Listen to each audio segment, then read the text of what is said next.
What do you guys think of the movie? I thought it was pretty good, actually. I liked it a lot. Yeah, me too. Yeah, I loved it. The end was pretty dead on, I thought. Mm-hmm. They missed some scenes, but I know because of time, they had to. But some of it would have been cool to see, like the dead party. Nick. Yeah. Death Day party. That would have been so much fun. Death Day party. Yeah. It almost was helpful to me that they did go so far off the books just because it was a different mindset. It felt like the first one was so close to the first book that I noticed everything that was off. But this one, they just kind of embraced that it wasn't going to be the book. And they kind of, in my mind, it kind of had a better flow to it. So because of that, I didn't even notice. All of a sudden, we'd be like halfway through and I'm like, wait, what about that scene? Did that never happen? Did it happen and I missed it? So it flowed. I liked it. In the first movie, I think you can almost see the chapter splits where it's like this chapter happens because in the book, I feel like again it's meant to be read like a bedtime story or something like that. Not necessarily, but you can see that in the chapters how each chapter ends. And you feel like that in the first movie. In this one, I feel like they got kind of like what you're saying. They got rid of that, but it is still pretty similar to the book. As they go on from here, we'll see. It'll get more extreme. It's gonna get very extreme. What? We're gonna like it? I think you guys are gonna like the movies, artworks. but I think your criticisms of the movies will go up exponentially from this point on. Oh, oof. Is it a different But director? I think you're gonna enjoy the movies. It's a different director. It's a lot better Oh, filmmaking. it is a different director. Alfonso Cuarón, who's one of the best directors alive, directed the next movie. Christopher Columbus directed this one, and Yeah, I kept seeing that at the end. I was like, Chris Columbus. Okay, weird. and he's okay. He did a decent job of introing us, but it gets better filmmaking as the series goes on. But some of the choices that they make early on have a lot of rippling effects later on. They were predicting that the movie would be great too, right? Like, yeah. Yeah. It Although wasn't I one did of feel like those. the budget went up on this one. Yeah, that's what I was thinking because I was like, I feel like the first one was like okay, like Twilight. The first one had no budget, and then it kind of like kept getting better. The CGI budget definitely increased. And their sets were bigger. Like even I noticed it at Hagrid's. It started aimed up at his ceiling, all those like cages and stuff, and then comes down. And in the first movie, they didn't do anything like that. They were trying to cover as little ground as possible. Yeah. And I didn't notice it at the time, but in comparison to the second. And I think in the second one, there's more continuity within the castle. Whereas the first one, you're you can tell they recorded this scene in different sections of like Great Britain or Ireland and different castles. All over the place. You're like, it doesn't feel like it has a ton of continuity. The second one felt like it had more continuity between the settings. Mm-hmm. I agree. They had a couple cool castle spots. Like I like the one, I didn't even know if it was in the first one or maybe I just forgot, but the one that was like in a courtyard, like the grassy area with the, I don't know what to even call it. Like there's kind of hallways, but outside with the windows. Like that just seemed really cool. And I don't remember it from the first one. Yeah. But it made an impact. Now I want to go there. Add it to the list. We have so many places we need to visit now. Anyway, welcome to our podcast. I'm John. Jen. Danny. And Kristen. And this is Harry Potter and the First Time Readers.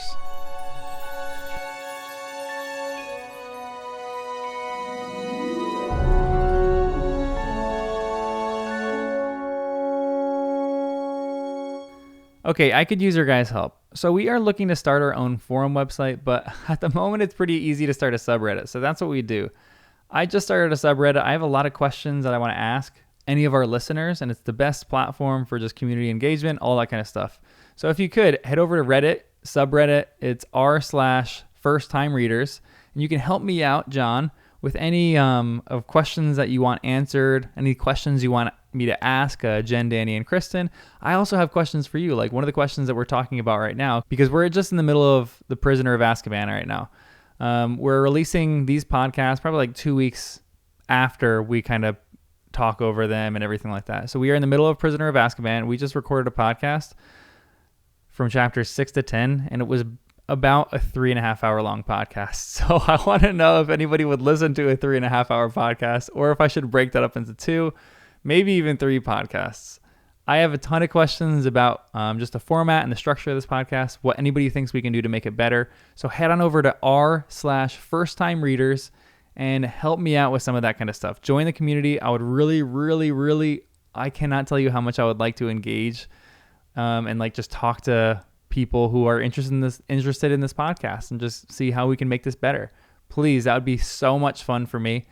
And I think it'd be fun for all of us. We can start this little community of first-time readers or people who have read it and they want to vicariously live through first-time readers.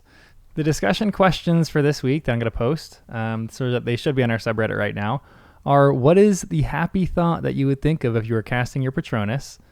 And then also, if you had to coach a Quidditch team, like how would you coach a Quidditch team to make sure they won every single game?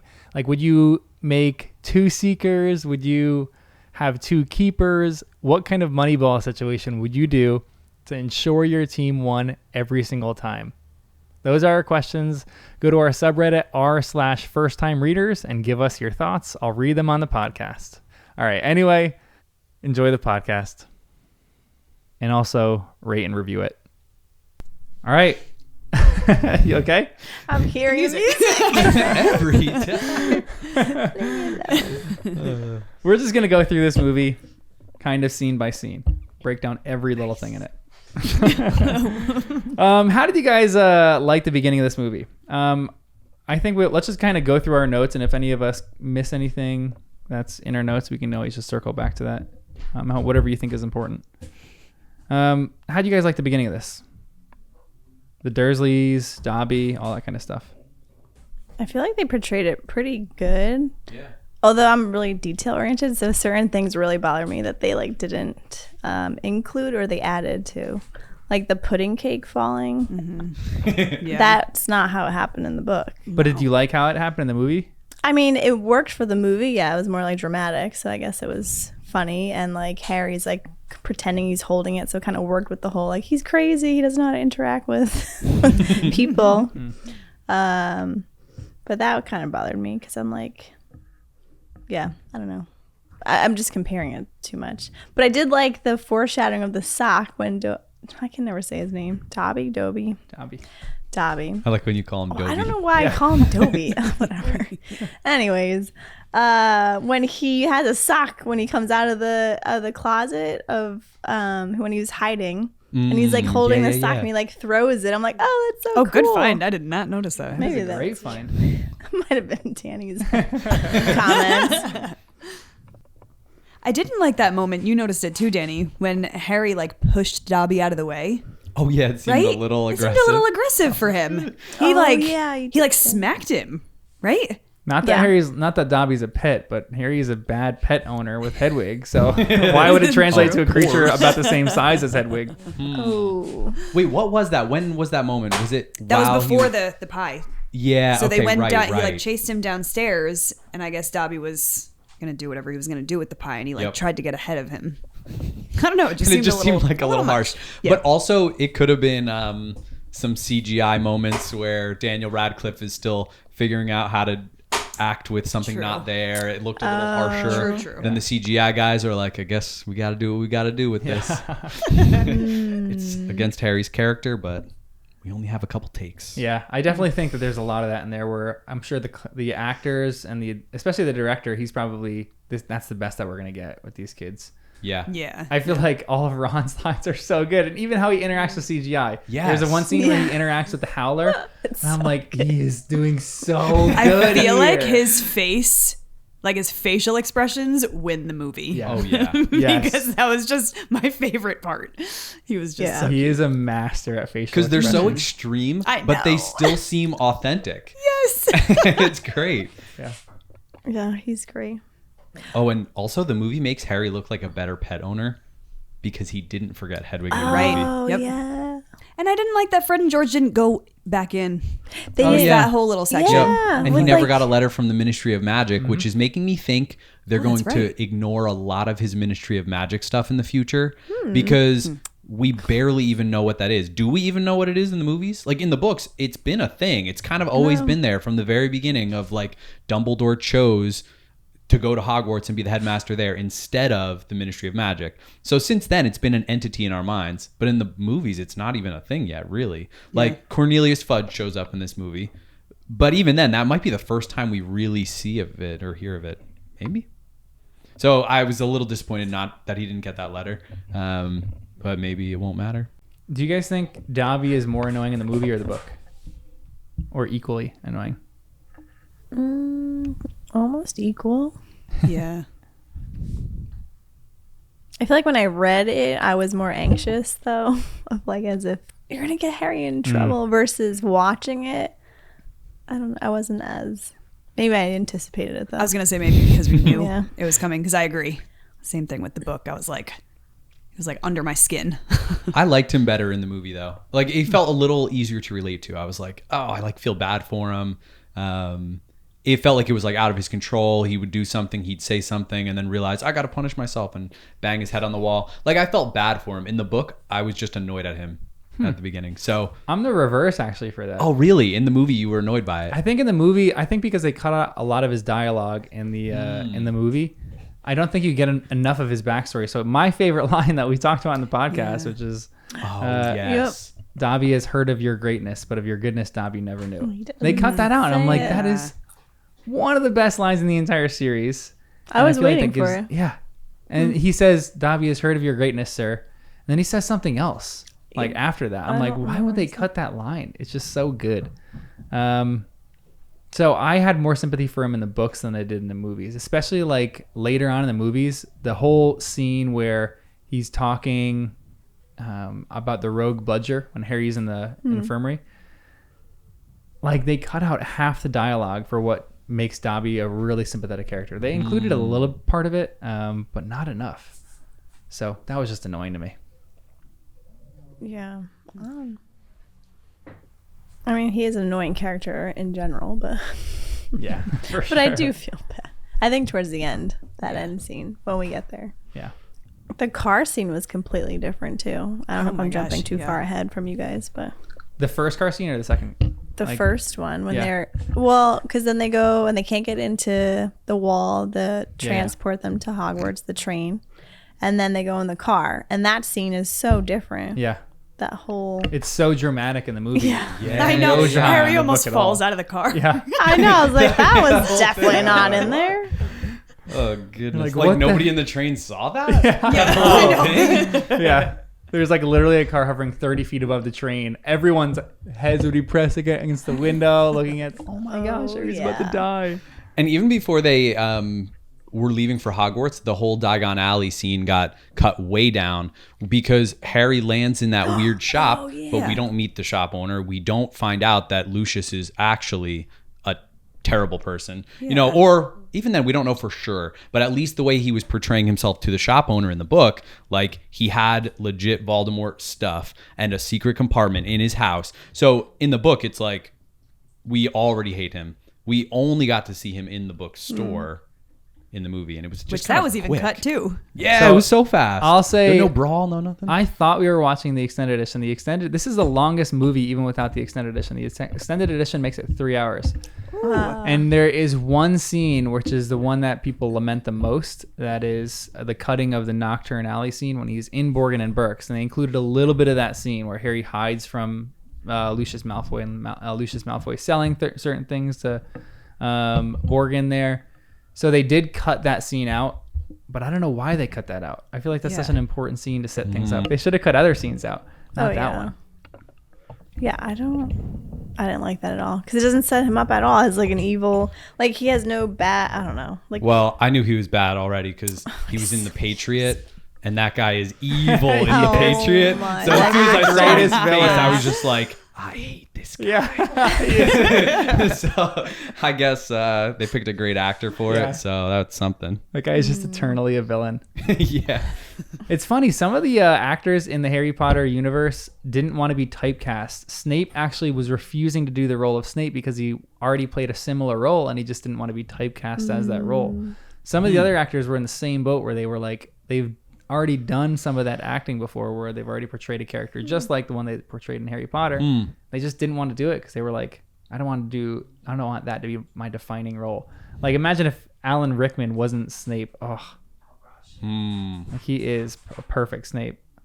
I wanted to go back for like a second to like I fast forward when Fred and George and Ron are like getting Harry out of the house when Vernon falls out of the window. That was so funny. I thought that was so great. I forgot about that. Like the visual was just like, you're like, yes, finally. That was actually a good add-on. Yeah, I loved it. I thought it was great.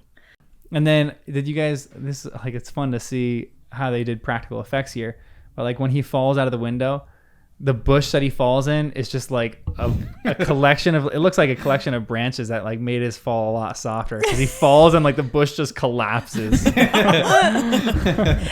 did see that. That was so good. So after the whole escapade at the Dursleys' house, they go to the Weasleys' house. What do you guys think of Mr. and Mrs. Weasley as actors? Just as them in general, as the Burrow. What do you guys think of how it looked, all that kind of stuff? It felt like it happened so fast. Again, because the book, like, you have time to kind of sit there. Like, it feels like you're living there for the 2 weeks, I think it was, that Harry was there. In the movie, it was just so fast. I wanted to sit there for longer, but what we saw of it, I really thought was cool. I think they did a pretty good job at like the Burrow, like the look of it, the inside, and like the pan washing itself. Like I thought that was kind of, then it's kind of like chaotic and kept like the chaos was kept on the shelves. Like it looked kept, but like still what you would have anticipated it to look I feel like it showed the character of them when it like panned through like that. It was quick, but I feel like they did it well. They packed a lot in there for sure. Yeah. Even just the simple dialogue scenes, like when they get into the house and then Mrs. Weasley all of a sudden pops out, "Where have you been? No note, bed's empty, car gone." Knows the whole thing. I know, I can totally quote that whole scene. You do a really great impression of her. But I also love right after that scene, I feel like they pick great actors for Mr. and Mrs. Weasley because I think Mr. Weasley nails it when he comes home. Yes. And they're all talking. And Mrs. Weasley explains the whole story. "Your sons flew to Surrey and back last night." "Oh, really? How did it go?" Yeah. He was so excited about it. It was such a good little scene.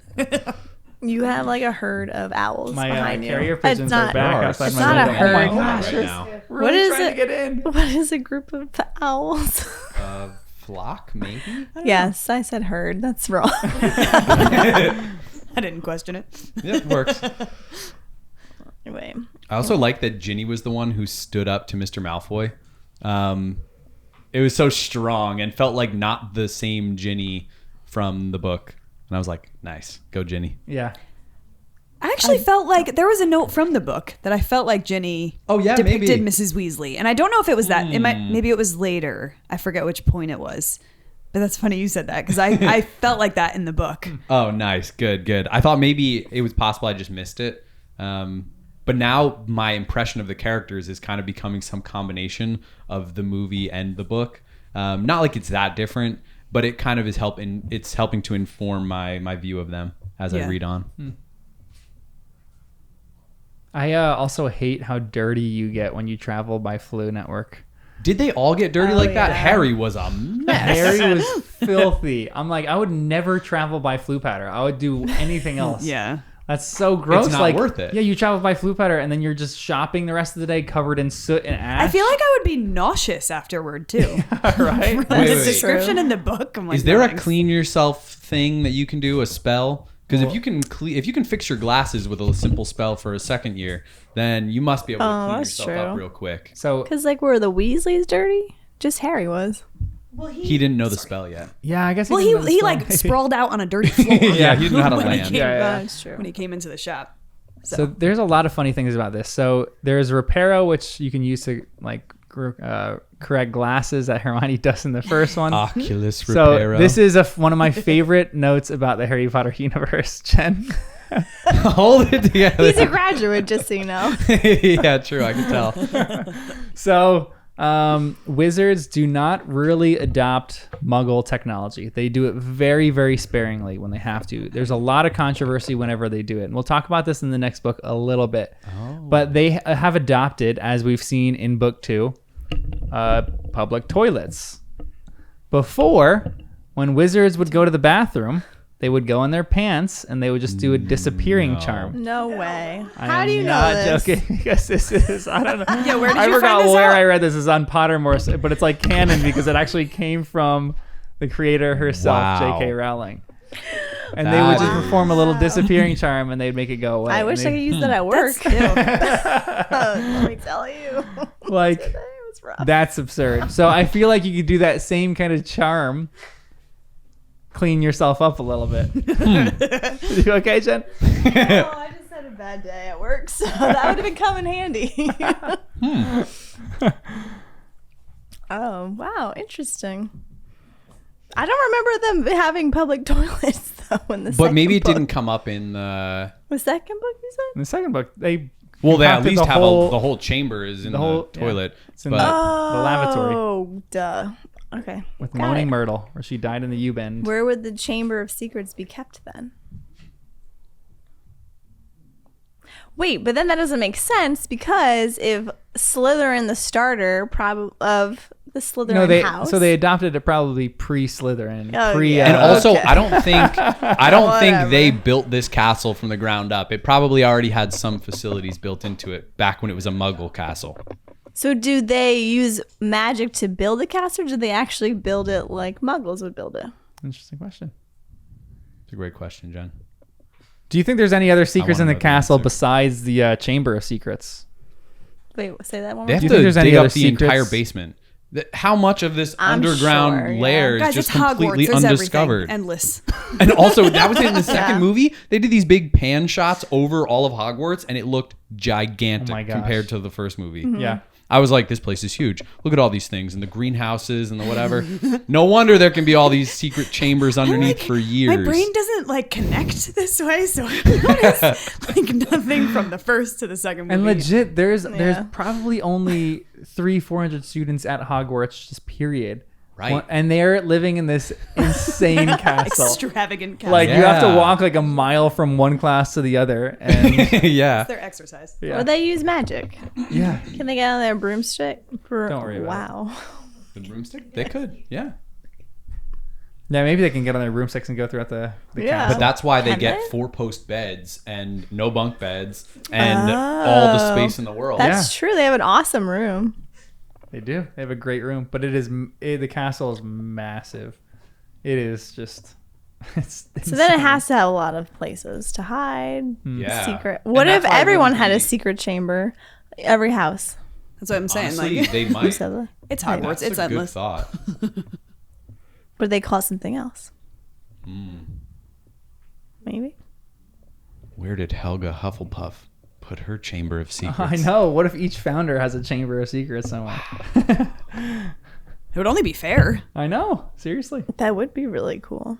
Maybe it'll come up later. It was weird. I was kind of thinking with so much reflection on the story that it is very similar to the first book in just the idea of this underground chamber and like some of the process. So I was curious if originally she was debating between things for the first, or if these were going to both be part of the first story and she kind of separated them. I could see the similarities that some people aren't fond of, but I didn't mind it. I liked it. Oh, people aren't fond of it? They're too similar? Well, John said the second book is not the best, according to the community. They say once you get past 1 and 2, it gets great, and everyone says that. And it's interesting too. I will say this forever. I think 1 and 2 are masterpieces. They're still like 2 of my favorite books. They're Right. 2 of my favorite 7 books. Yeah. But I think it's almost universal within the Harry Potter community that 1 and 2 are the 2 worst books. That people love them, but they're entryways, they're gateway Right. drugs into the Because Harry they only Potter. get better and better. Yeah, it just gets better and better. And Jen will be fully addicted by book 3. Awesome. You'll Can't understand wait. soon. I'm already addicted, but you keep slowing me down. No, we were speeding up today. I know. It's good. You gotta It's a good catch up. pace. Another thing that I missed which is one of my favorite moments in these books, is the fight in Flourish and Blots. Yeah. I really kind of wish they had something like that. There was a little bit of a verbal brawl, but there was no actual physical Yeah. altercation. And that would be great for a movie, though. It's not like it wasn't Right. like whatever dramatic enough to Yeah. be in the movie. Yeah, That would have seriously. been good. Yeah, it's interesting. Two of Mr. Malfoy's scenes. Then just Hagrid kinda, like, took breaks out. it up. He did it in the movie too, right? I don't remember who broke it up. Did he even have to? I don't remember. I don't even I'm remember. kind of combining. Yeah. I don't remember Yeah. either one. It's not that important. I did like the visual cue in this one of the diary going in Ginny's Yeah. pail. I thought that was actually well done. Oh, and I kind of missed that. Did you miss that too? Yep. Yeah. Well, I was like looking for very it, and it was subtle. real quick. Yeah. They just show one little shot of him taking the book out of the pail, Looking at it. and another little shot of it going back, and I was like, "Were there two books there?" Didn't even notice. Yeah. Okay. I wish they did the scene where like I forgot my diary. I really need to get it. Yeah, Right. I Like, was why thinking would that too. they do that? Because that would have established what like this thing actually was. So I thought, I thought that instead was of missed just a opportunity. book. Yeah, And then how important it was to her. Like she literally could not leave without it. exactly. Mm-hmm. But one of my favorite parts of this movie is this is going to sound weird actually now that I said this is my favorite part of the movie. The puberty that Ron and Harry just went through. Favorite. Their voices you know. are from literally the first moment that you hear Ron in the car saying Harry's name and like talking, you're like, oh my gosh, this kid's voice Yeah, is yeah, yeah. cracking every other sentence. It is I so don't think I funny. noticed that at all. Really? Yeah. No. You guys went I through did it. not. So you Right, probably right. noticed it. Right Oh there my with your kid. goodness. His voice is going through the ringer right now. I didn't think I was going to see so much growth. I was like, they already look so much older than the first movie. Yeah. They are growing up right in front of our eyes. Yeah. It's cool. Do we know like the time frames between like filming? I'm not positive. I know they didn't necessarily try to do this in 7 years, but they were trying to do it as quick as possible for the age of the kids. Got it. I think they got them when they were 11. And then I think they probably finished the third one maybe like 10, 11, 12 years later. So they were a little bit older, but not crazy noticeable Yeah. to the point where you're like, oh, they don't look like high school students. Mm-hmm. But this movie is drastic. And the next movie, you're going to see that too. It's like they just had another like 2 years full of this. But the car scene, which we talked about, is very dramatic. And then there's another thing that I just kind of generally want to talk about. Why we talked about this in the actual podcast for the book. Why do you think they would plant this stinking whomping tree on campus? Thanks, John. Like I said, I think it was just like, let's see what this is, and they like wanted to experiment with it and keep it close, and then it got big, and they're like, "Ooh, maybe that was a mistake." Yeah. It's just Hogwarts goes with it. Yeah, then it just outgrew them and they couldn't take it down. Anytime they try to trim it, the thing just you attacks wouldn't be someone. able to cut it. How would you cut it down? Magic.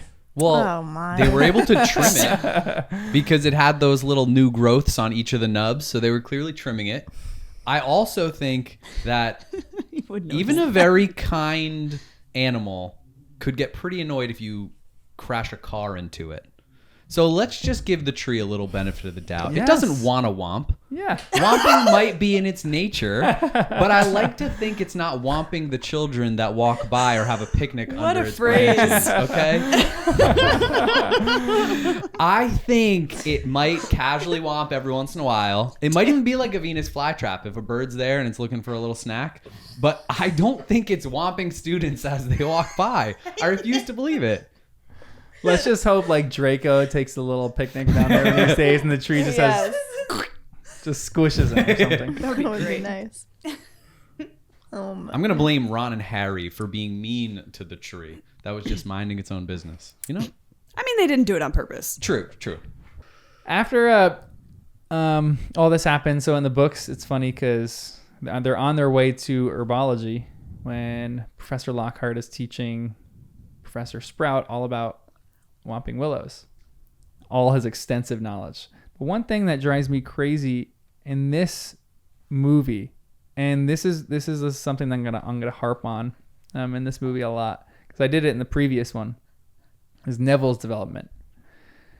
Neville is just seen as the comedic relief, the idiot in the movies, and he's an idiot in the books, but it's like he has growth in the books. In the movies, I don't think that they have that at all. when he passes out, like, okay, so we kind of have gotten there. Herbology is Neville's best subject. He's pretty good at herbology. And they've mentioned that in like 1 or 2 sentences here and there. The fact that he passes out when he doesn't wear his earmuffs in the movie, to me, drives me crazy because this is Neville's subject. He's good at this stuff. Don't make him pass out at his greatest subject. Like, he wouldn't do that. So I hated that part so much because they just make Neville like the punching bag laughing stock of this And movie. they even have Seamus. They can do it to him, but not Yeah. Neville. I know. And in the first movie, we didn't get his scene standing up to Malfoy either. Yeah, So he truly is helpless still. I know. And they're not giving him any of his good lines, any of his development. These first 2 movies, they just cut that all out. Just drives me crazy. We only get to see him lifted by his ears by a bunch of pixies. I know. Yeah. Painful. Yes, ouch. So he's just Poor got big kid. ears. Little I did think the dumbo. mandrakes did look great, though. Yeah. Yeah. Wait. He stuck his little finger in the mandrake's Oh, yeah. mouth. What do you think I'm doing? We all like looked. We're like, what? When it was What are you Malfoy, pointing right? to? Yeah. He's like, It bit it. You were laughing at that part. That was great. I forgot what this meant. Little ET moment. We're like, yes, that's good. And then right after this, they get the Howler, which I thought looked really great in the movie. Yeah, that was good. Gilderoy Lockhart. What do you think of his acting? Good or bad? I feel like he was pretty good. I thought. I would have liked bigger hair, but that's just me. Really? I feel like he had massive hair. No, like it should have been like really curl. I don't know. Could have been better. But he was annoying. Right? Lockhart? And I felt like yeah. he was acting, and I genuinely couldn't tell if it was just like bad acting, but it almost felt like his character is always acting. Like, I just didn't trust him. Yeah, Like, yeah. who is this dude? He's pretending to be someone he's Yeah. not. So I think it all just worked. Yeah. I feel like maybe this is like an overstatement for acting, but I feel like his acting job as acting is to act like you're acting. So he did great at it because it's like, this guy's cheesy. He doesn't even look like a good actor, but he did perfect in that role because Right. that's the role of Gilderoy Lockhart. I thought he did great. I loved him. He was so funny. There's a deleted scene in the movie too of him giving everyone the quiz about himself. Oh my gosh. That would have been good. I was so bummed they deleted that scene. Yeah. Oh. Because I think it happens right when he gives everyone the quiz, and then the next scene cuts to him grading it, and he goes, "Tut tut, none of you knew that my favorite color was lilac." But he goes, "Miss Granger knew that my life's ambition is to rid the world of evil and to develop my own product, my own line of hair care products or something like that." Oh my. And then after that, then he goes, "It's my job to train you to whatever against the world's darkest creatures." And that's when he does the pixies thing. So it was right in between those things. Oh, yeah. Bum they cut that out. That was a fun one. That would have been funny. Did Harry, because I had a question mark on this one, but in the book versus movie, did Harry hear the voice of the basilisk? Thank you. Just confidence, Jen. I just don't know how to say Say it. it however you want to say it. Dobby, No. Basilisk, Dementor. You're going to have your own like dictionary of Jen's words. Did he hear it for the first time with Lockhart? Was that correct? Because in the movie, he's sitting there doing his detention Yeah. with Lockhart. I actually questioned that too, but I think it, And then I was like, I thought he heard that alone. I No, did. that does sound right. Yeah, he was sitting there and it was late and he was tired, and then he came up with like an excuse. Or no, he like kind of mentioned something, and then Lockhart's like, "Yeah, I guess you've been here for 4 hours. You can leave." And then on his way leaving to go up to the Yeah. dormitory, that's when he heard it. He didn't hear it with Lockhart. right. That's what okay. I thought Oh, was. I actually okay, thought I that gotcha. during the movie. I couldn't remember though. So the book does a better job of progressing it to see like, okay, here he hears this by himself. So maybe it was just by himself. Then he hears it with another person. I think he hears it yeah. with Ron. Yeah. Yes. And then Ron's like, I don't hear anything. So Harry's like, maybe it was still just me like hearing this.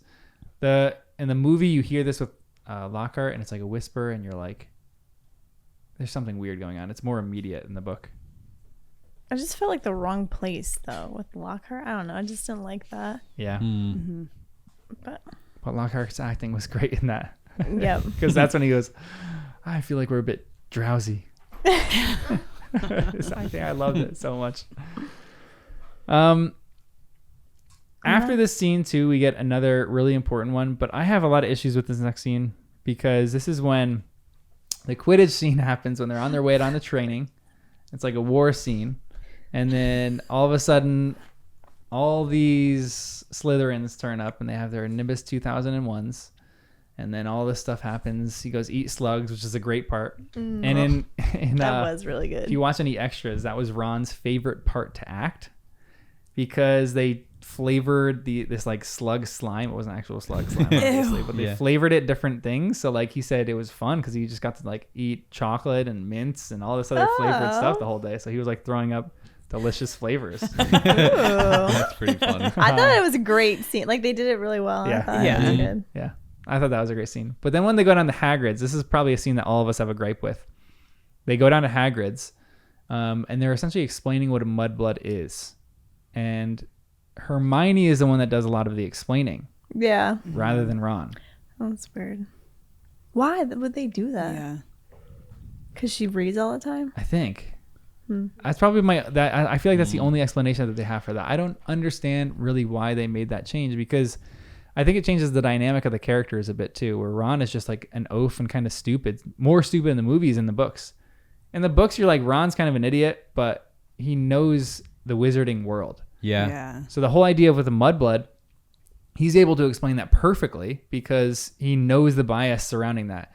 The idea that Hermione knows what it's called or like knows what it is just is a little bizarre to me. Like she shouldn't know what that is. In the book, she's shocked. She's like doesn't take offense to it really. And so I don't know. It was just to me, it's changing who the characters actually are and what they know. And I feel like it's just a big no-no to me. Yeah. I was wondering, does it help change the dynamic of their friendship with Harry and stuff? So maybe that's why they changed it. Maybe. I don't know why, but that just feels like they're changing the dynamic, though, which is different than the book. Why would you want to do that? Yeah. Yeah. But I don't know. maybe That's the only something thing. in the They future. change things. The changes that they make from the movie to the book, I just feel like are unnecessary. Right. Like so we can make Ron kind of like comic relief. Same thing as Neville. You can make him some comic relief, but still give them like their main lines. Ron doesn't have any significant.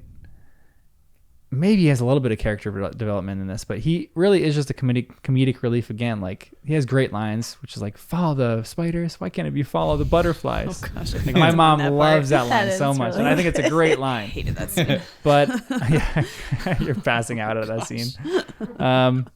But this is a line that I feel like Ron should say because he knows the bias in the wizarding community. He should be able to say it. He should be able to explain it.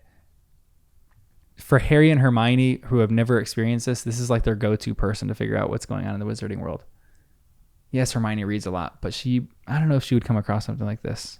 But maybe they needed her to have more like, I don't know, maybe they needed her to have more of a character. So they're like, let's give her some of these Ron zingers.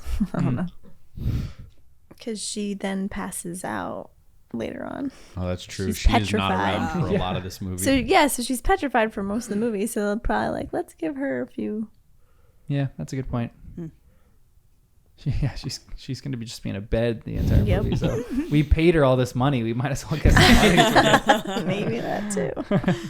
Oh, and then McGonagall is the one that talks about the Chamber of Secrets. Right. That Hermione asks her, like, I was so frustrated because I was like, McGonagall would never explain the Chamber of Secrets. No, we got in an argument in the middle of the movie because I Yes. agreed with you. I That was like, not in her there is character. And no I wrote that way. quote down.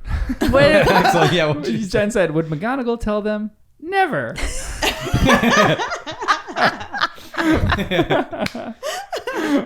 And of course, as always, I disagreed Devil's advocate. because I kind of liked it. I was like, because it helped in my mind make it like nobody actually thought this was real. This was like an old wives' tale. McGonagall's like, oh yeah, they say that there was this thing, a chamber under the school, obviously totally bogus. So I thought it kind of made that feel a little better when a ghost is telling them about it. Like in the books, I was like, oh, this thing probably is legit. So in the movie, it helped feel a little casual. I was like, yeah, she might say something. No. You don't buy it. No. No, I agreed. It You just didn't think she's down to earth enough for it. She's too Than strict. that. I just Even feel if like she would never say that to the kids to like egg them on. She's like guarded for like that kind of stuff. Yeah. But for the kids, though. Yeah, I feel like right. protecting them. Or even Okay. if she Right, knew it was yeah. real or if it was a myth. She wouldn't tell them because then they'd get all these ideas in their mind. She's not like that. Interesting. I have a particular teacher in my mind that I think of McGonagall as being similar to. And so I think in certain classes, she was very, very strict. You do not mess around with Mrs. Faber. But she had certain classes that she liked. She would have some days, certain moods. She was very playful in her AP English class, which obviously I was not a part of. I hear rumors she was very, very friendly. So I think I just kind of associated the two. Like, we're seeing her lighthearted side in the movie, Yeah. which we see some glimpses of in the books, but less so. Yeah, I think that's a good interpretation of McGonagall. Do you think For you two. You don't know who that But- is. Well, I'm just curious who you guys think she's like, you know, well, like you think it's McDonald's, so McDonald's. Forgot about that. Because said it right in this your time. mind, she's fully strict. She's just like, I just feel like this particular instance, she wouldn't do that. Yeah, that's I fair. feel like it would egg them on, especially Harry. especially. It's like he's Yeah. gonna egg him on. Like, let's go find it. Which it did. I don't know. Maybe I don't know. But maybe she wanted to egg them on. here's another interesting question that goes on with this. She would not do that. I guess you're right. But she got him a Nimbus 2000. I know. She's got like But this that's Yes. for a game. side. That was for a game. This is like a whole And if serious you're going to follow situation. his whole backstory of She's a McGonagall, kind of gambler. Oh, yeah. so there's reasons for that. With all this kind of stuff, do you think that there is magic that the teachers cannot teach the students, or there are things that they cannot teach? Like, what do you think is the censorship protocol at Hogwarts? So, like, we talk about this in even our book club, which we're all part of, for censored reading. And we have someone who goes to our book club who's a librarian who hates censored reading more than anybody else I've ever met. And I don't believe in censored reading either. But what do you? It's different when you're talking about children and kids. Do you think that there's a restricted section of the library, but do you think there is certain magic that they cannot teach them at Hogwarts? At all? Yeah. Yeah. I think so. Probably. What do you think that is? I think there are layers to this magic. Like the restricted section of the library, we know that they can get notes from teachers to go into certain sections. I imagine there are other sections that are either entirely invisible or behind severely locked doors. And then I think there are other books that maybe there are only one copy of, one copy of this book. It's in Dumbledore's office and it's super locked. And I think there are other things that maybe were discovered, old Egyptian, things. Oh, that's getting into book 3, which we just started. Like I'm sure there's certain magic stuff going on that they just had to deem too powerful, like the Sorcerer's Stone, and destroy it. So if they find some book that's containing some spells that are a bit too far, destroy it. There's probably a whole black market about forbidden magic. Destroy it, really? Yeah, I think so. I think, because isn't that what they did to the Voldemort Sorcerer's Stone? probably They got destroyed him. it, right? Like But that's they were a like, stone, though. What about a book? but a explaining book. it? Yeah, I think they would do the same. I think they would redact. Wait, or you burn think they pages, would, or do you think they should? I think they would. But personally, do you think that they should? That's a great question. Yes, I do. Wow. Yep. I think it's too powerful. I don't think you should be able to Google too easily how to make an atomic bomb. Yeah, that's kind of true. And so for the same reasons, I don't think it should be written down. But maybe there are other things you could do, because there's so much here that, like, if a diary can contain a memory, maybe there is information that you can hide in a book that is similarly hard to get to. Like, you have to actually go in to this book and talk to a memory of someone who has to deem you worthy, like the mirror did. Like, you can put some of that in place, I suppose, to guard knowledge. But if second year students are learning all these powerful things, and if the most powerful potion that Hermione has ever seen is something she can actually do as a second year, then there are clearly potions that are way, way beyond that, like she's never even seen before, doesn't even have access to, that are hidden from her. I'm just excited for where this can go because there has to be way, way more. I will say too, I feel like there should just be a general rule, like maybe like 4th years and below just should not have access to the restricted section of the library. Like we're talking about in the 7th movie, graders. it wasn't in the restricted section that bothered me. I know. Just go she get just it. picks it off the shelf, She's which like, is ridiculous. "Oh, potions. Yeah, that is absurd. Yeah. But this is another thing with her brewing the potion. Expert wizards can't even brew this potion, which it goes to show the how good Hermione is at what she does. This is an insanely difficult potion to brew, and Hermione's able to do it well. Like people have brewed this and things have gone horribly wrong. Like she turned into a cat, so like that was bad. But she brewed it perfectly to where they turned into Crabbe and Goyle. Yeah. So it just shows how good of a So witch is she going to is. become a potions master? I guess she already is. Yeah, I know. She's True. Well, see, that's why I'm like, there's got to be more. Well, what about you guys? Do you think they should restrict any magic? Destroy any magic books containing super spells? I wouldn't Yeah, destroy them. Yeah. Well, maybe they just shouldn't have them at Hogwarts. Oh, that's a good point. Like this is like Welcome a to my school, dictionary. like, more. Well, Is there a college of wizarding? Because they shouldn't have this at There high should schools, be. maybe. right, like but but the Ministry of Right. Magic has a super. Yeah. Oh, yeah, Well, because that like would you, work. they Yeah. start so young yeah, That's a good when point. they start, you know. So it's like, like is there a restricted section of the Library of Congress? According to National Treasure, there was, right? Oh yeah, big time. No, but honestly, isn't that? I feel like that is a thing in life. What about like a regular Life. public library? Is there like areas? There's a rare and like delicate section. There was one in my grad school Gosh. library of like, But, like, Oh yeah. of very rare books or like manuscripts that they have of certain things that they would keep safe. That's just from human touch, though. Not that it contains like dangerous things. gloves or something? In it. Yeah. like if there's a restricted section, why do they have it if no one can go? Yeah. For the professors, but then the professors should have their own library. Yeah. Yeah. But like you have your not own library, sure. but you don't have access because there might be like one-off books that are like so rare that you can only go to like one place to Oh, get them. I see And what you're maybe it's saying. at the Hogwarts library. Hmm. And maybe too that like there's an aspect of being a professor that you have to do your own research. So maybe these professors are figuring things out and they need that restricted section. But for students to be able to have access to it is another issue. Yeah. But what are 'Cause they we know trying Harry to is going figure there. out? Like, Like we were even talking about in the previous podcast, like Danny had the thought of they kept Hermione there specifically to study her because they didn't know these effects of Polyjuice Potion. Maybe like Snape is there studying these different potions, or like McGonagall is studying different forms of transfiguration because they haven't really reached the pinnacle of what transfiguration actually is yet. Maybe she's studying like the intricacies of it. Even like this is a stupid little example, but there was a Patagonia video a long time ago that this one guy, he was recording these botanists and these people who were experts in plants, and he would just sit there and he asked them, "What's a tree?" And all of them sat there and they went, "Oh, that's a really good question." And none of them could really answer it. So maybe they're really figuring out the properties of transfiguration. Like if you ask McGonagall, "What's transfiguration?" She'd be like, "That's a fascinating question. Let's talk about the theory of transfiguration, what it actually is." Maybe. That's interesting. What just one more point on this.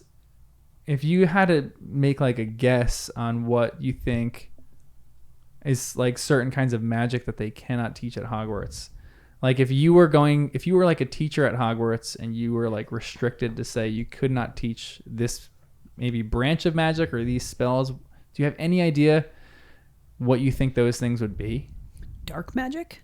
Yeah, but what is dark magic? What's like, that? give me Web? examples. Or the dark, what is The it? dark web? Black web.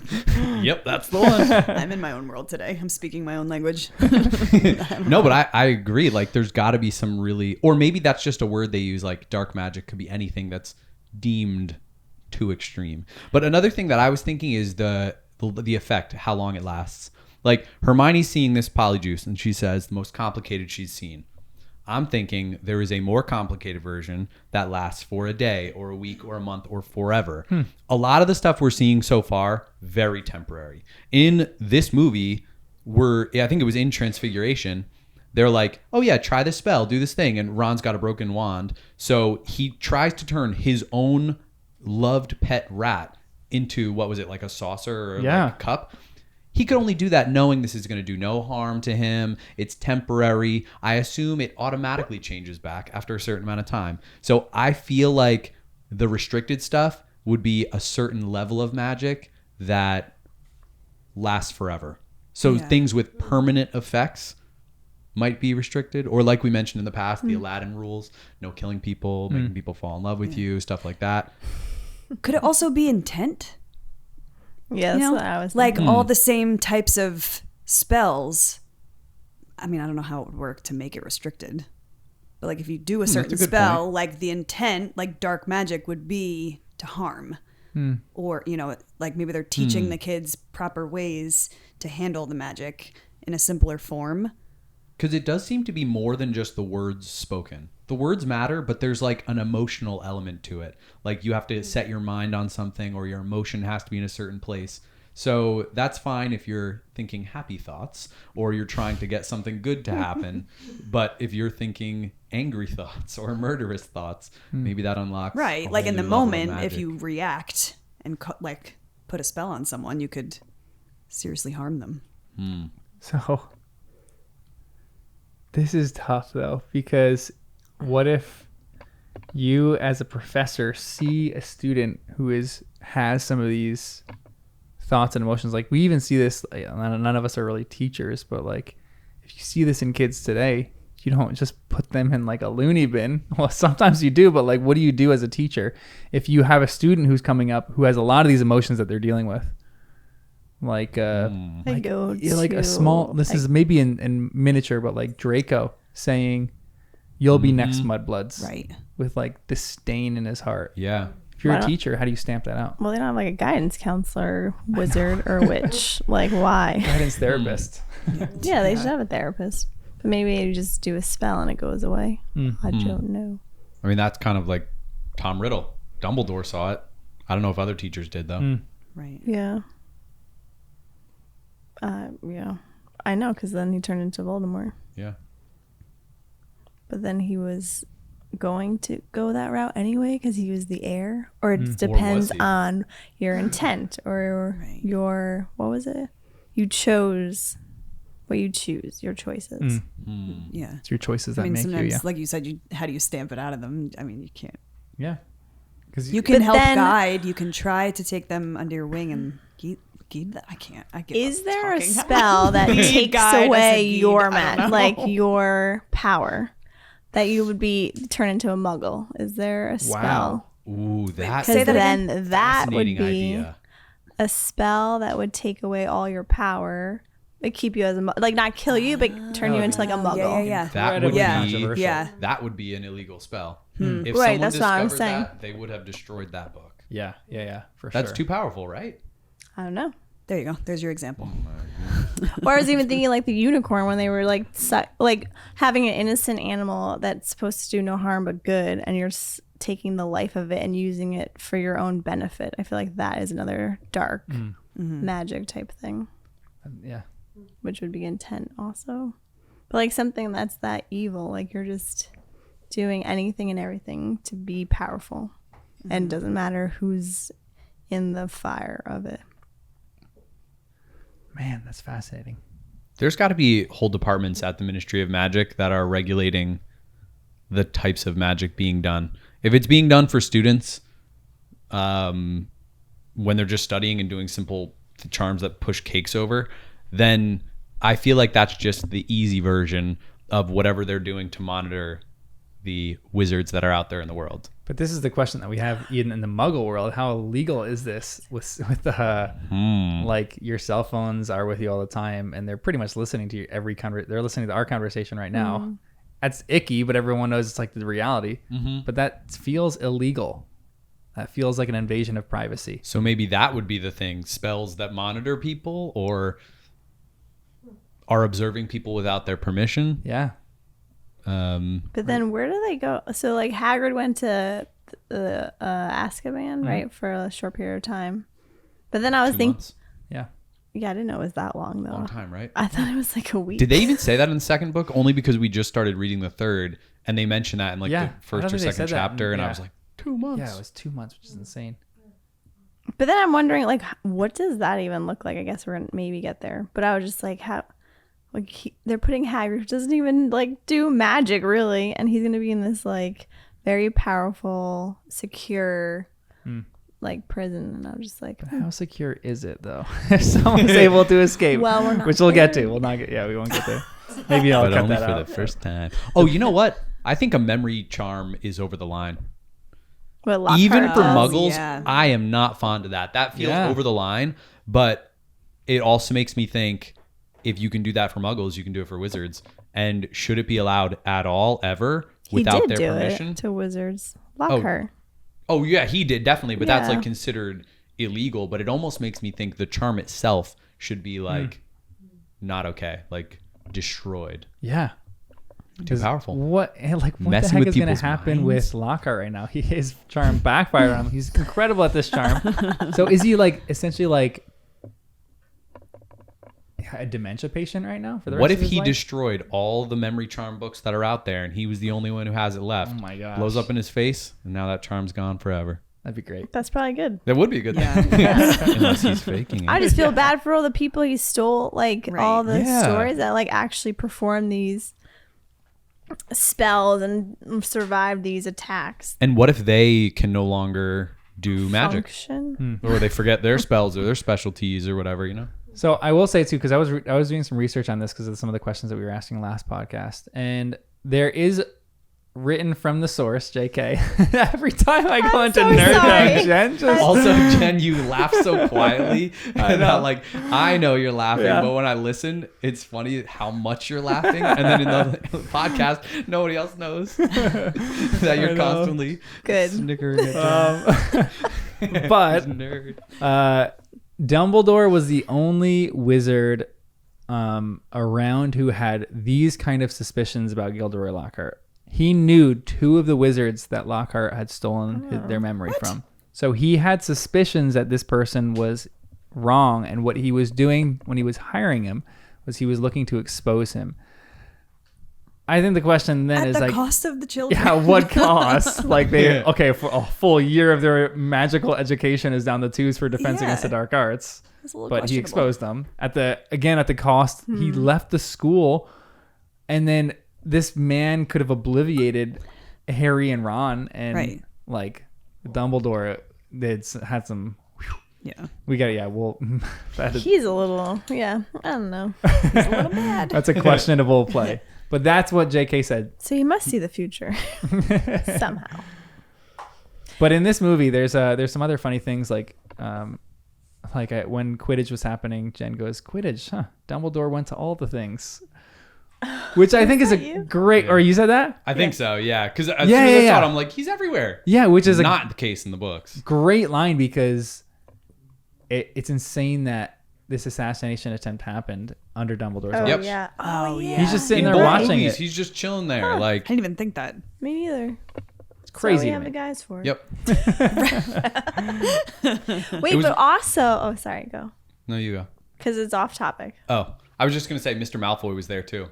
Which Yeah. honestly does make a lot of sense that parents can I go like watch that, their yeah. kids play. Like, I liked that, but it just wasn't in the book. I was like, Yeah. weird. Cool, though. Yeah. And it was just kind of fun that he could show up, hang out, support his son. Good dad award for him. Yeah, for sure. But did Malfoy like that? Draco. Oof. I feel like he did. He was trying to show off. Maybe that's why the chase Or like scene he just happened. wants his dad to be dad. proud of him. That's like kind of classic, you know? I think like a lot of what he's doing is just to prove himself to his dad. Well, you're right. Yeah. I think that might have But- hurt his performance a little bit because he But was yeah, Yeah. that's nervous what about Kristen that. was just saying. The whole chase scene that they added. Maybe he was like yeah, trying to show his dad. Yeah, yeah. I'm a good Good flyer. he was. He just needed to shut up and play though, because all his little lines. Training for the ballet, Potter. I'm like, dude, just shut up and look for the snitch. Do your job. Yeah. You're literally on this team. You have one job to catch a snitch, and you just keep trash talking. I'm like, trash talk is acceptable in some forms, but if you can't back up your trash talk with catching a snitch, dude. Yeah. Oh, yeah. All he had. Yeah. I mean, that's your theory. He's a bad seeker, so that's probably all he can do. And you can really get away with being a bad seeker. Yeah. Especially if you're going up against a seeker who's good. You're like, I just missed it. Almost had it. And you know he can talk a good game afterwards. He's like, man, he cheated. He kicked me over there. Potter's always doing something, crazy. Yeah. So I'm sure he's faking it pretty good. I have a few notes, but I don't know where you're going to next. So I don't want to go ahead. When they had the duel, right? It was Lockhart and Snape, and then it went to Harry and Malfoy. And I thought the scene was great, like the way that they did the drama for the movie and everything was good. But then it was interesting, maybe I missed this, but Snape doesn't say anything to Malfoy, right? To like do some different type of spell. Yeah. And then all of a sudden, did Snape do the spell? I can't remember. Or was it Malfoy that just ended up doing the spell for the snake too? Malfoy did that. He did Serpent But Sorcia. Snape, what did Snape say in the book? Didn't he tell him? He whispered something. It was like a little mini huddle before they started. But was it to like send a snake to scare? Like that's what I always thought when I was reading the book. Like maybe Snape had said, "Oh, do this because it'll scare him," kind of thing. Never mind. Yeah, I don't know what Snape said. That would make sense. Like, and then in my mind, I was like, "Oh, he didn't tell him this." Like, what would make Malfoy all of a sudden just pick a snake? Yeah, seriously, that's actually a really interesting question. So what did Snape actually say to him? And wait, was that on the second little attack? Because doesn't he first knock Harry back and then he gets up and then throws the snake? It just feels like an odd technique. Like, why would that ever work? To throw a snake after? Yeah, like in a battle like that. But then I was like, but then is it because that's the house, their house animal is a snake? So maybe that's why? Oh. I mean, Harry should have pulled out a lion out of his I know, mouth. that's what I'm Yeah. Okay, go maul him. That'd be kind of funny. Then it's like Pokemon. They're just like throwing their seriously. little like animals in the front to fight while they sit back. That's really interesting. What would that be called in the wizarding world? No, I know. I thought there were some fun shots in the duel too. Like it wasn't exactly according to the books, but I liked it. I love the shot, one of my favorites in that whole movie. When the snake goes up in the air, you see everyone's head go straight up and look down. Like I thought that was really, because there's a top down, so all of a sudden you just see everyone's face, and then you just see it go back down. That's like funny. Following the snake. I love that. I was shot. looking at the snake, so I missed it. Yeah. I think I did too. What is that? It was a great little scene. But before that, real quick before that, this is a scene that I laughed at a little bit. So when they are bringing Colin in and Harry is in the hospital wing, Dumbledore and McGonagall, they like lift Colin onto the bed with zero effort. Like maybe they did it by magic somehow, but if you look at that, it's like feels like a styrofoam Colin. It's like they're all just pretending to. These Okay, two old yeah. people, they literally just go like that, and then he's like on the bed like effortlessly. And I'm like, oh, that's interesting that they did that. Maybe Dumbledore. Dumbledore. We're winning at talking. Yep. Maybe he has some of his powers from his phoenix, and everything's light. Ooh, Because that does come up, like, right, with the Phoenix, like it can lift heavy things Anything, yeah. automatically, and we know they can do like levitation things. Hey, maybe I like that. I like to think all of Neville's body weight was not suspended by his ears, so maybe pixies can also do some of this. You know, Hopefully. Oh, yikes. And then I have I don't know where the party. We talked about that already, right? The Death Day party. Skipped. And then no mention of a squib with Yeah. Oh, I didn't Filch. even notice that. That's Filch. right. They did nothing. They didn't do anything about where he that. because the detention thing. Filch takes Harry into his office, and that's when he sees it. But that doesn't Right. even happen. There I is don't a know if it was deleted a scene where he detention says or so. he sees a quick spell thing on it, but that's wow. a deleted scene. And then the Death Day party is just completely gone from it, which I think Yeah. that bummed me out. Because you guys loved it so Yeah. much. You would have I liked feel like they're it. keeping Just it a whole down. new area of this world that we're discovering. Yeah. But that made me mad that they got rid of the quick spell thing because that was a huge part of the movie. That the squib thing, what actually a squib is. Yeah. That bothered me. Yeah. Because I was like, that seems important, but I guess not. Or maybe they're just going to mention it one day in the future movie. Yeah. It was also, because then that plays into Harry's family too. Petunia. Yes. Well, they're gonna leave that part out when she becomes. They a wizard can't. later. Well, at least they're not going to. She's in the gonna become a book. wizard later. Well, I mean, just like with Filch or anyone who isn't a wizard, there's that part inside me that I'm like, I want them to discover they are. You know, I don't want them to be a squib. So whether it's Filch or Petunia, it'd be cool if one day they softened their hard hearts. Do you think that someone could become a wizard later in life? Yes, in my mind, yes, because I want to see. Well, no, I was going to say Hagrid, but even that, he could be a wizard. He has the potential to be. I thought you were going to say because I myself want to be. I don't want to think that I missed the boat. Okay. No, but I don't know. I guess because Harry kind of discovered it in life, but it sounds like it was when he was school age, right? Like 8, 9, 10. When do people discover it? When's the latest anyone's discovered it? But I feel like it also comes out of like intense like emotions, right? He hated his being with the Dursleys. And was Neville the one getting thrown out of a window? Yeah. Yes. So then So that again, made me think. intensity, Yeah, yeah, I was you're right. like, oh wow, that's interesting. So I So wonder. if someone lives a boring old life like Petunia, and she's never had a us. chance to fall out a window. Maybe we should throw her out. But Hey, When it comes to her Still- sister then showed it. So like, why did Yeah, her but sister delayed puberty. I don't know. But it also could be like heavy puberty. But it also could podcast be an right now. emotional thing, you know? Like if someone experiences and feels the emotion, then you know. But if someone's not that emotional, they're just kind of blah. What if you Petunia don't is want it emotional. She though? gets Like, what if angry. you don't want it? What if you She suppresses it. like? Yeah, you suppress it. What do you think happens if you suppress? You Magic. turn Just out at some bitter point. into Petunia and burn it. Oh my goodness. I don't know. Can you suppress it? Then you I could feel do like it this would burst out at spell. some point. Maybe it'll take her whole life. If you don't use it, you'll lose it. I don't know. It goes on to someone else. It gets recycled.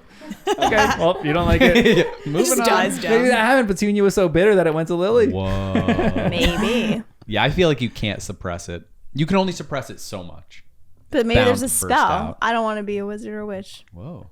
And then cast a memory charm. What on if yourself? Lily It's like it and never Petunia happened. were both witches, and then she's like, I don't want this world. Oh, and then they did a spell, and you're like, okay, you're out. Wow.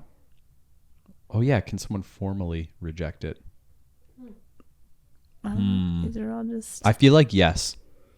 Because if someone That was would make rejecting sense. it to not be trained, I feel like the wizards wouldn't want them out there just being some untrained wizard roaming the world. They would want to keep that in check and say, you know what? We'll help you forget this ever happened, you know? Or maybe it's not so gentle. They say, oh, you're rejecting it?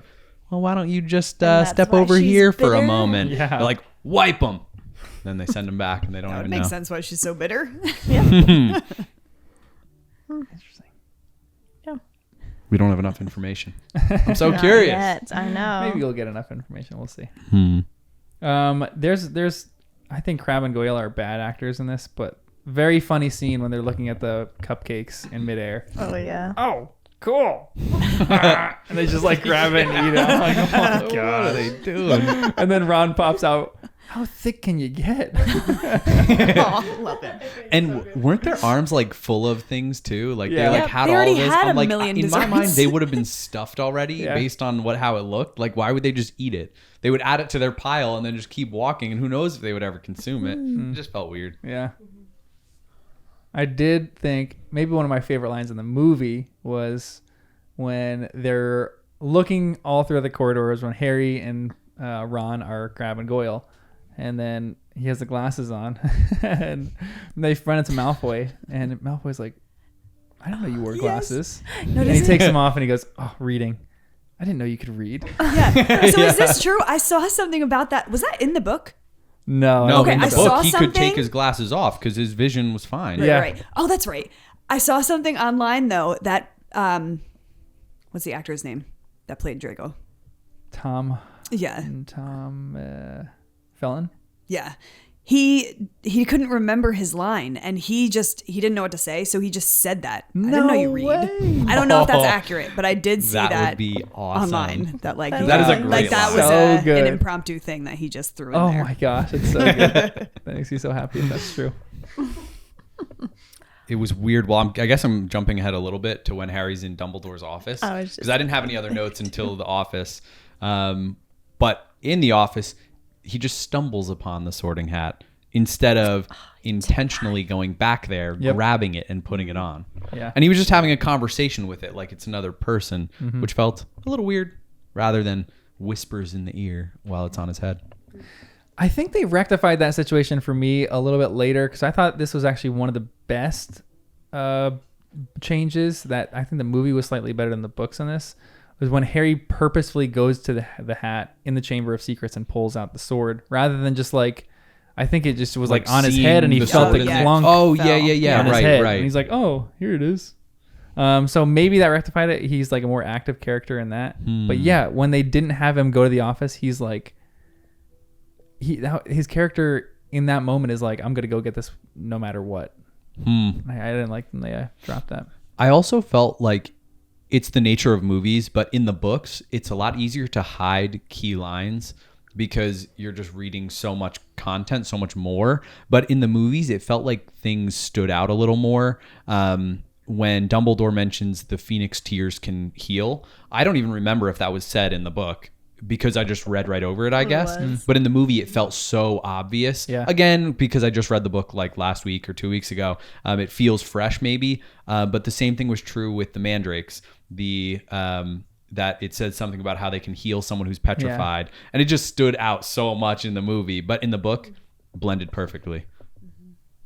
Oh, I picked up on that. In the book too? Oh, Yeah. nice. You're an advanced reader, Jen. You're an Oh, English yeah. teacher. Oh, yes. Definitely with all my new words. It was weird that their voices didn't change as Crabbe and Goyle. Yeah, Like, how, weirded me out. how could anyone didn't not like that. notice this? I know. Yeah, doesn't matter how much you're like Oh. trying to sound like another person. Right. You're not going to sound like that other person. Yep. Yeah. Well, they were like, you sound like him, and they still sounded like him. Well, I forget which one it was. 'Cause Yeah. My brain is not Yeah. working right now. It was funny also.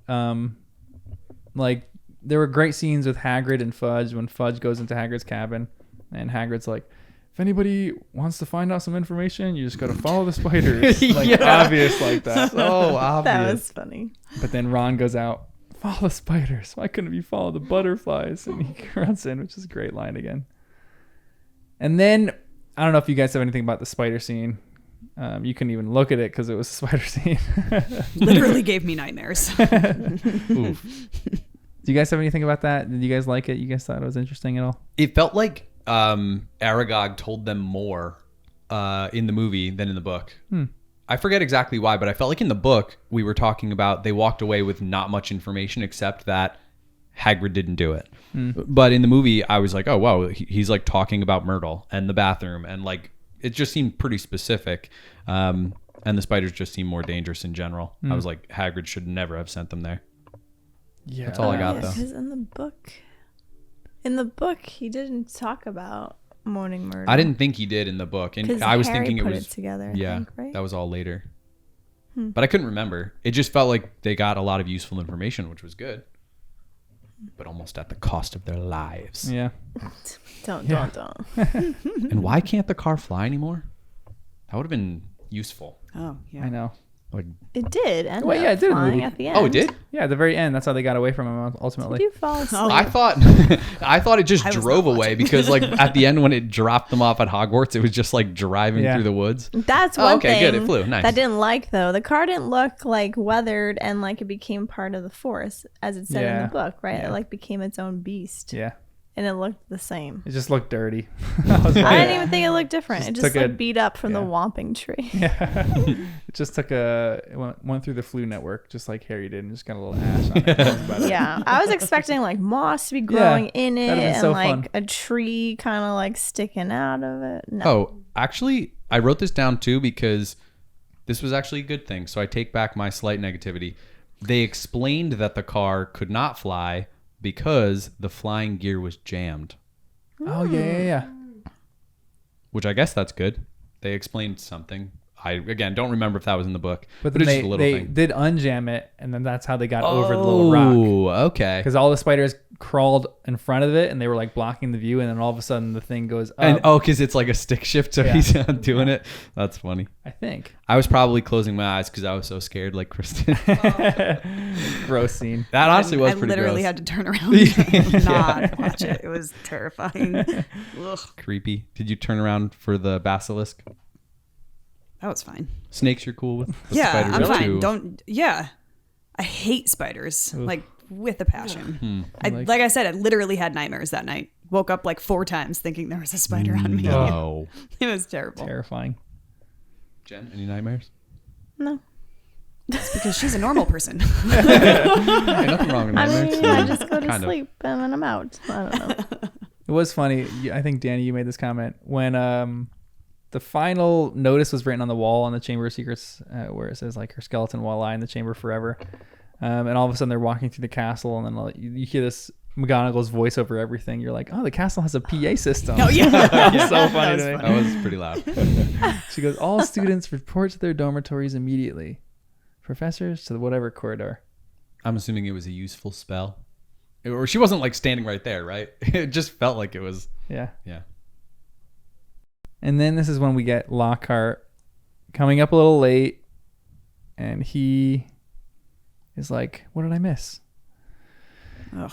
And then he gets sent to go do this task.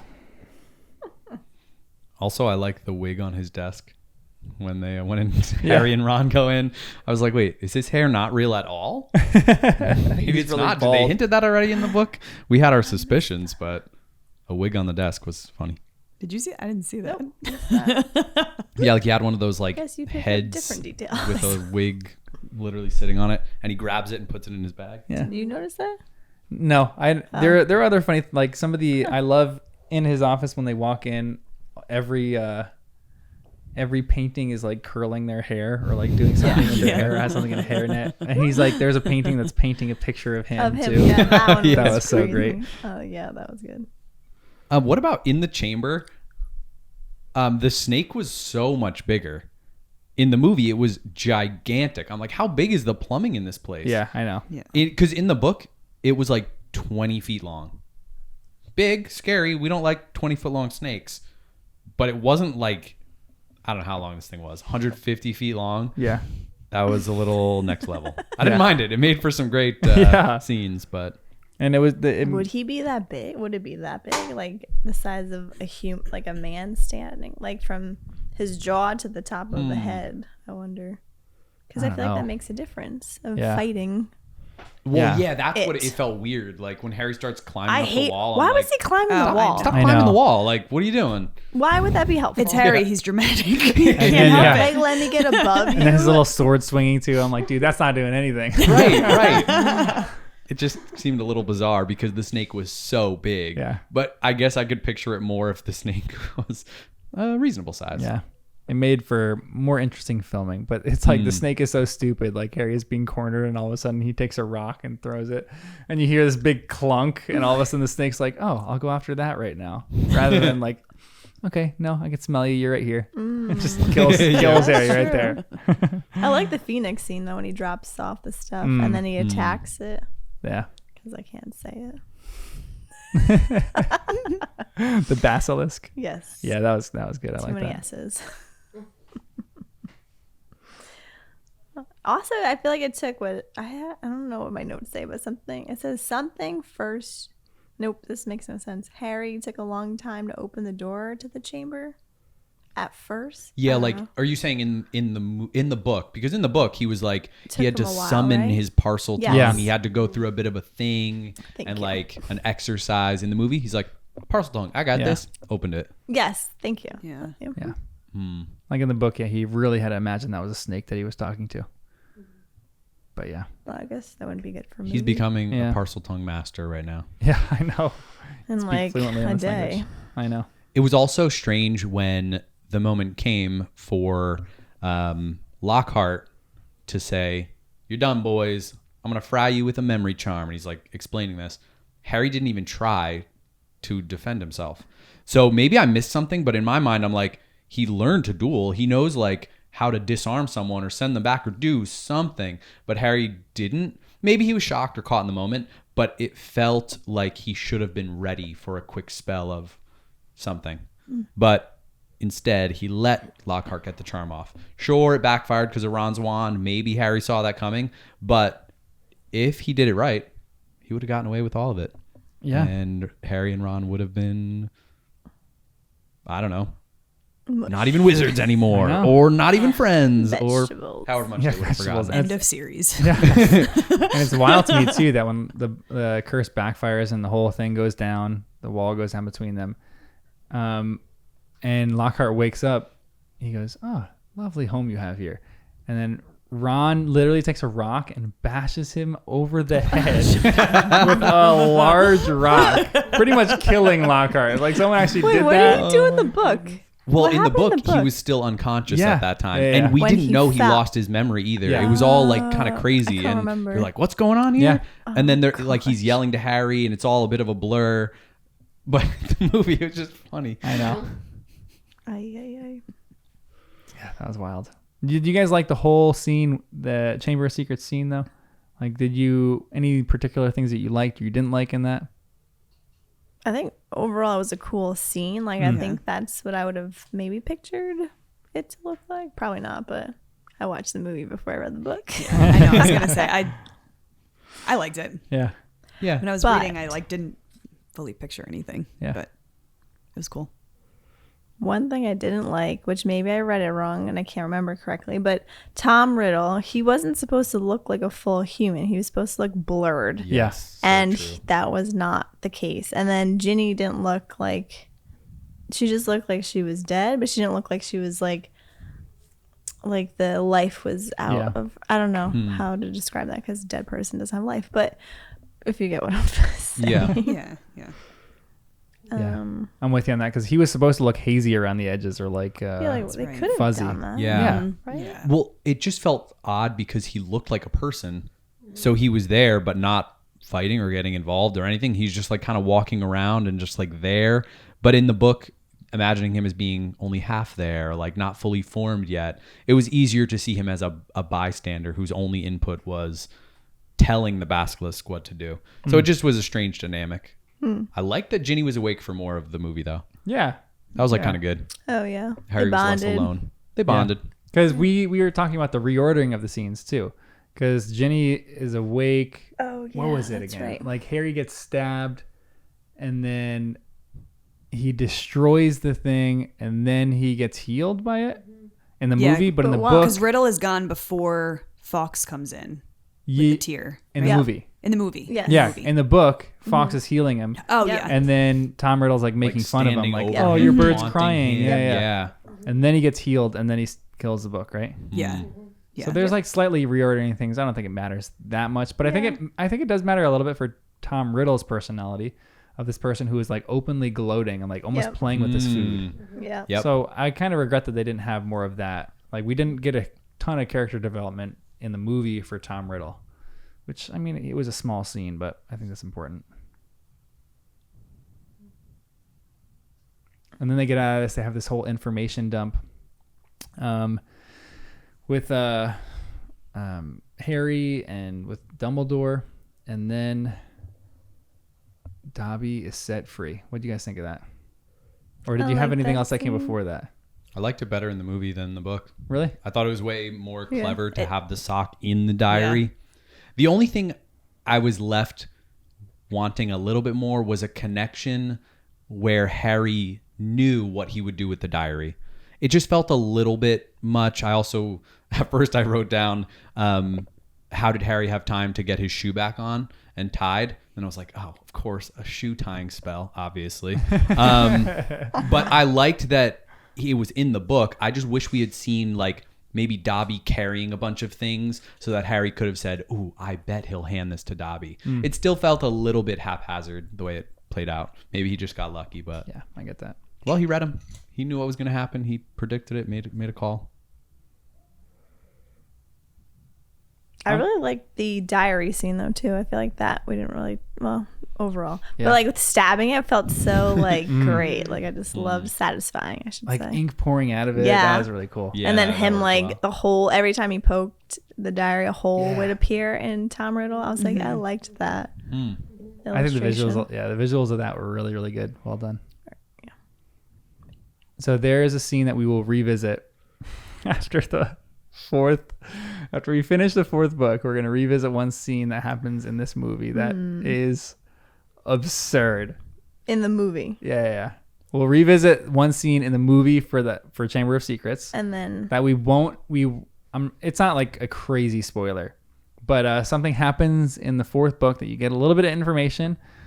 And then it doesn't happen in the books, the Chamber of Secrets, but they did it in the movies. And it just is absurd.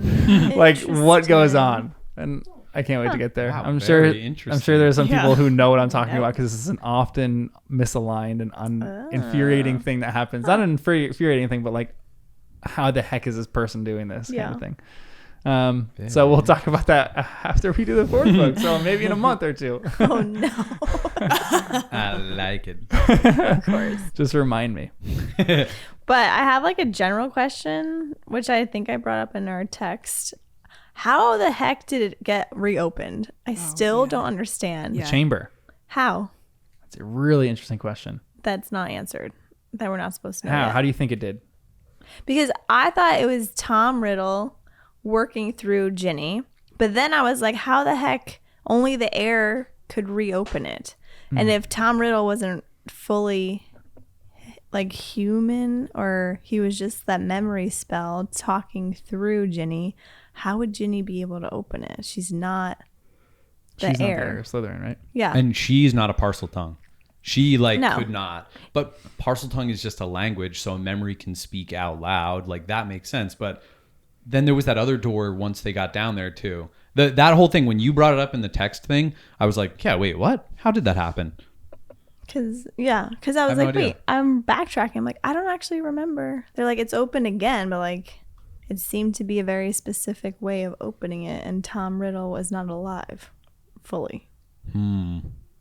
He wrote the diary and put the charm in, so maybe he built it with that purpose. He's like, hey, Once this the thing, diary is opened.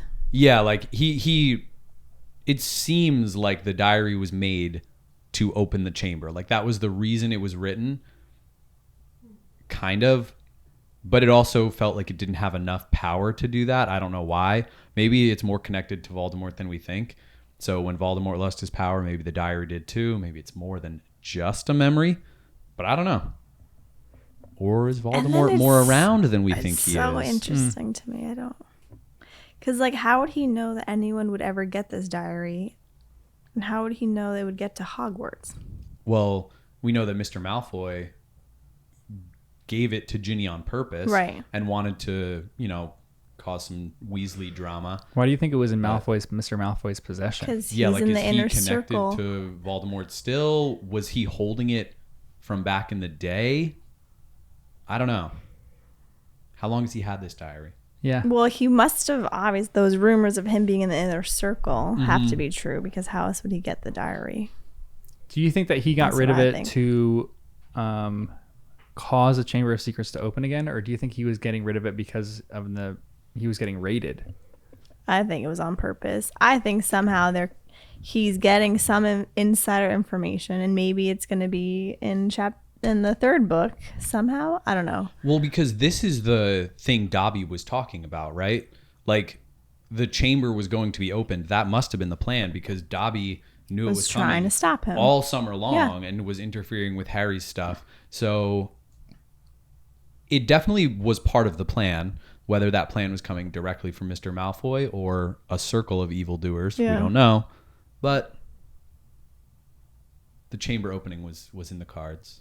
I have to say too, when I initially read this and even watched the movies when I was I'm like my fifth or sixth read, I up until that point I thought that Dobby was doing this on the behest of his master. I thought that he was kind of like lying, that his master told him, or he was doing this apart from his master, that his master didn't want Harry to go back, and so he's doing this because Malfoys are telling. Yeah. But I didn't know it was a Malfoys at that point, obviously, until like my 5th and 6th grade. So I thought maybe like, okay, so I know the Malfoys. I'm like, maybe the Malfoys are purposely trying to get Harry to not go back so the chamber can properly be opened.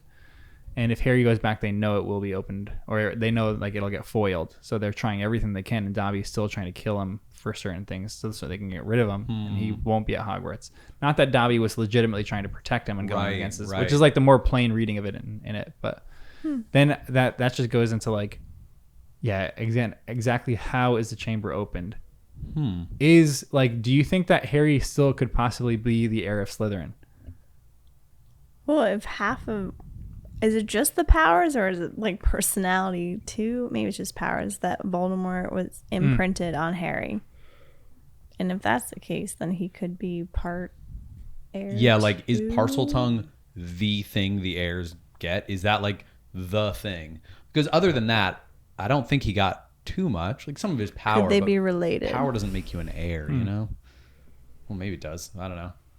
I was even wondering if Harry could have stopped the basilisk in a better way. Like he speaks Parseltongue. Can you reason with a basilisk? I thought that too. Because that would make sense if the Malfoys are like, Dobby, head over there, stop Harry. He's going to interfere with all our plans because he's the only person we know of at this school who can actually talk to this beast. And we don't know. Maybe Harry can look it in the eyes. Maybe a Parseltongue has certain powers that rarely come into play because you don't have basilisks running around all the time. Did he even try to talk But he to didn't. it? He didn't try. He never looked in the eye. He never tried to talk to it. He heard it talking in the hallways.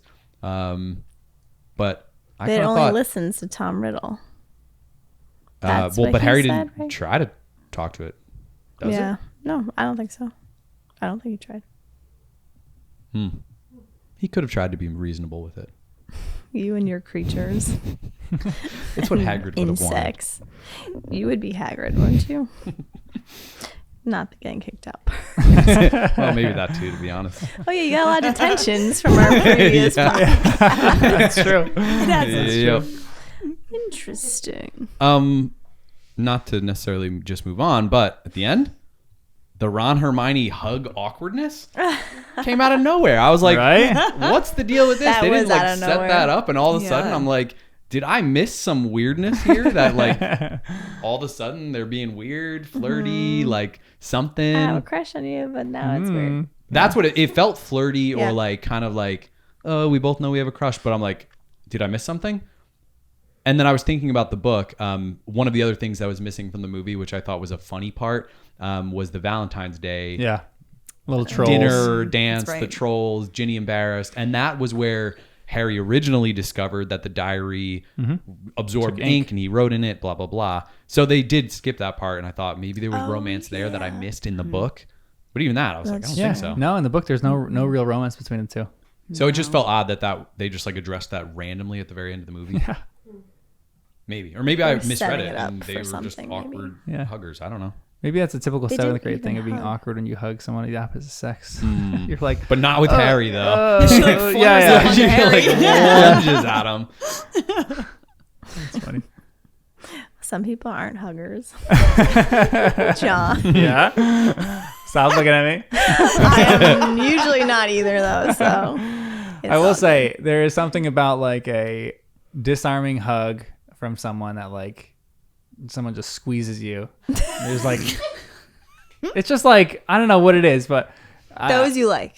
yeah, not well. Like Okay. I don't want to like go up and hug everyone. I'm not like big into I like know. let's go. I'm gonna I'm give not a a hug to big everyone in the hugger. room. But there's groups of friends that are Yeah. huggers. And even if like it's so, I had a friend in grad school, and I was not the most touchy feely person, but one time I walked into a building and she was there, and they were like leaving, and we were talking for a little bit, and then she said bye to me, and she just gave me like a hug, and we had no romantic connection at all. She was just like a good friend of mine, and she like hugged me and like held the hug for like a solid like 5 to 10 seconds, and I was like, and then all of a sudden I was like, she's like squeezing me hard, like it's a very friendly, nice hug, and I like accepted it, and I was like, oh, this is nice. You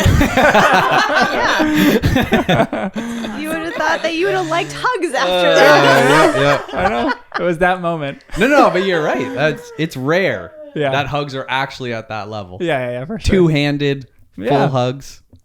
But there was a little awkwardness after that hug, like Ron and Hermione. They didn't even hug. They didn't, yeah. I know, yeah, that's true. They didn't even bother. They just looked and they're like, I don't know what to do with you. Hard to follow up that Harry hug, though. I know.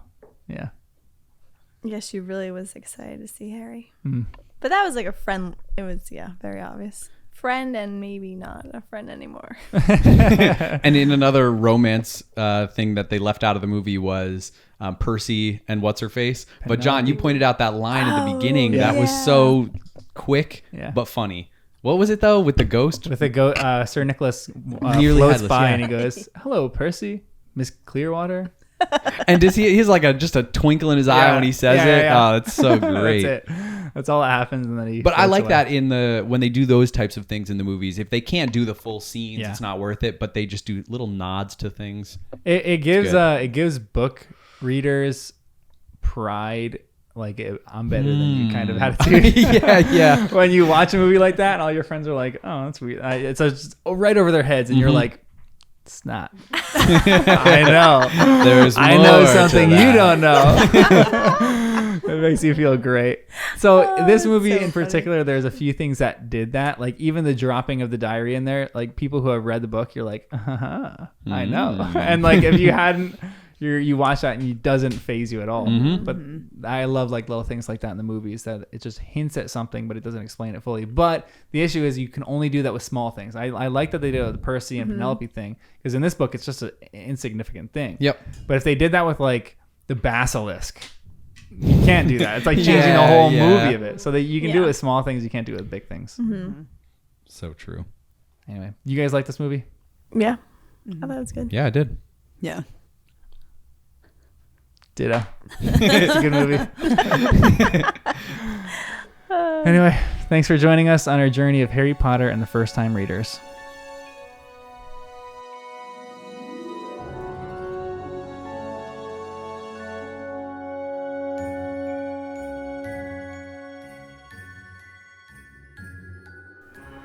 Remember, if you can, rate and review this podcast. That is the best way to get it out there. And then also join our subreddit, r/firsttimereaders, where I'll ask some questions. You guys can help me out with any questions that you want answered.